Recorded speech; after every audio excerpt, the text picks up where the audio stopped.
ఈరోజు మనం ఈ వీడియోలో ధృతరాష్ట్రుని కౌగిలి గురించి తెలుసుకుందాం. ఆయన కౌగిలించుకుంటేట 10,000 ఏనుగుల బలం ఉంటుంట. అతనికి అంత శక్తివంతుడు అనమాట ఆయన. పూర్వం నానుడు ఉండేది, పురుషారోహముడైన ధృతరాష్ట్రుడు పుట్టి గుడ్డైనా సరే వేదవ్యాసుడి వరం వల్ల అతడికి 10,000 ఏనుగుల బలం ఉంది.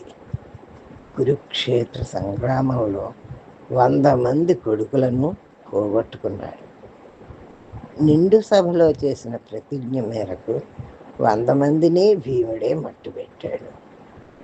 కొడుకులు మరణించినందుకు దుఃఖంతో వాళ్ళందరినీ పొట్టన పెట్టుకున్న భీముడిపై కోపంతో రగిలిపోయాడు ఆయన.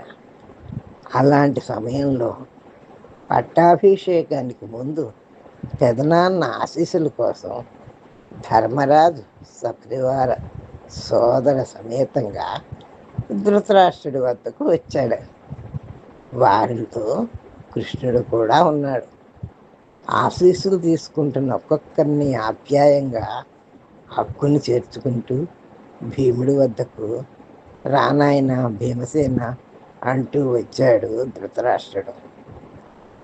అతడి పగను పన్నాగాన్ని ఎరిగిన కృష్ణుడు ముందే ఏర్పాటు చేసిన ఇనుప విగ్రహాన్ని ముందుకు నెట్టమని భీముడికి సైగ చేశాడు.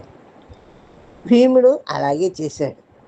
విగ్రహాన్ని భీముడు అనుకున్న ధృతరాష్ట్రుడు తన బిగి కౌగిలిలో బంధించాడు. అతడి బలానికి ఆ విగ్రహం పిండి పిండిగా రాలిపోయింది. అందుకే పాత పగలు మనసులో పెట్టుకుని ఆప్యాయంగా చేరదీసి కదలలేని పరిస్థితులు కల్పించి నాశనం చేయడాన్ని ధృతరాష్ట్ర కౌగిలిగా అభివర్ణిస్తారు మన వాళ్ళు. ఇదండి ధృతరాష్ట్రుడు కౌగిలి గురించి. వీడియో మీకు నచ్చితే లైక్ చేయండి, షేర్ చేయండి, సబ్స్క్రైబ్ చేయండి.